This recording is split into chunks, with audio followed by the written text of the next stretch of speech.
So Everton finally look like they've ended their managerial search, and I mean, let's be honest, we've known probably for about a week now, but Rafa Benitez looks like he's going to take the Everton job, which is something I wouldn't have expected a month ago. But this is such a weird appointment for me. I don't think it's a bad appointment by any means. I'll speak about why in a minute, but it just feels like a very safe appointment. And look, Everton's track record of managers recently has been questionable. And this kind of just, to be fair to Everton's board, it is a very similar profile of manager to Carlo Ancelotti, and I'll give them credit for that. But this doesn't feel very Marcel Brandsy to me, and it kind of just feels like Farhad Moshiri going for a big name again. And there's no consistency with any manager he's pointed since he's taken over Everton. And look, Rafa Benitez has a pretty good CV. And look, I've never been the biggest fan of Rafa Benitez, if I'm being totally honest with you. But the one thing you can't criticise him for is that he hasn't won things, he hasn't proven himself, and I don't think he's ever underperformed at a club. I mean, I'm not going to speak about these early clubs, but in terms of his big jobs that we all remember him from, I don't think he's really done anything wrong. And look, even if this goes really downhill for Everton, you're never going to get dragged into a relegation battle. He's a safe pair of hands who's clearly committed to Liverpool as a city and experienced in the Premier League, and he's never really underperformed. And if you look at some of the owners he's had, he wasn't. Liverpool didn't have great owners back then. Inter Milan, same. Chelsea fans don't really like Abramovich. De Laurentiis is a bit of a nut job. We all know what Florentino Perez is like, and we all know what Mike Ashley's like. So he's dealt with bad situations, and Everton isn't as near as bad as any of those sort of clubs. So, and I mean, I'll speak about this later, but I actually do think the Everton squad does kind of match with Rafa's. I mean, I'll show it now. Actually, if you look at this Everton squad, I think Everton's squad is perfectly set up for a back three, and that's kind of what Rafa did towards the end of his Newcastle tenure. I think this Everton squad lacks. The thing is with this Everton squad, it lacks so much pace. And look, I assume they'll buy a right back to replace James Coleman. It'll probably be Dumfries. But this Everton squad's so slow to me. And maybe that's why they've appointed Rafa Benitez. Maybe they look at it and go, you know what, we're not going to be able to go and just get loads of quick players overnight, and kind of just built it in, or appoint a manager that's not really over reliant on that.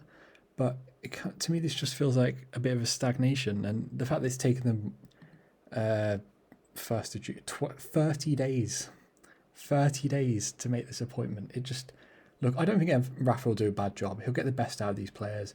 It'll probably be quite boring, but it just feels like a sidestep for Everton to me. He's an older manager. He's not going to be, although I suppose you could say he wants to stay in Liverpool as the city, but he's an older manager. He's not a project guy necessarily. And I know he's a safe pair of hands in terms of the jobs he's had recently, but he's never really been anywhere long term and excelled. He did a decent job at Napoli, but ultimately Sarri was who kind of took them to the next step. Newcastle, I thought he did a decent job. When he took over Newcastle, they were where were they? They had 30. Wait, is this points? They had 24 points. So they were only one off Sunderland, and Sunderland finished above them in the end. And yes, he got them promoted from the Championship, but obviously as a Wolves fan, I remember this Championship season. Newcastle weren't that good, and if you look at that squad they had in that league, Dwight Gale, Matt Ritchie, Diarmi, the only reason they won the league that year is because Chris Hughton's Brighton bottled it on the last few days, and it kind of just feels like, look, he did an okay job at Newcastle. He got them promoted, finished 10th in his first year. Expected points kind of had them finishing 11th, so they performed what they expected.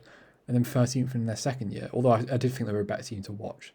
That was the season where they had Rondon and Perez, who kind of struck up a nice partnership. Almiron came in towards the end of the season. But I thought he did an okay job at Newcastle, but he clearly hit his limit.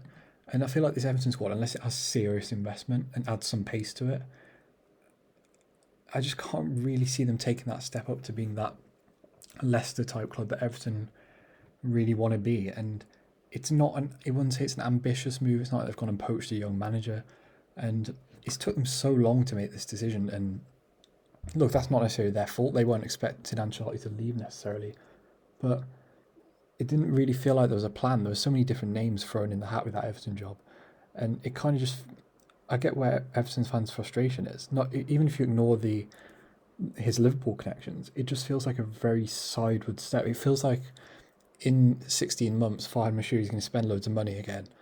Probably not very well.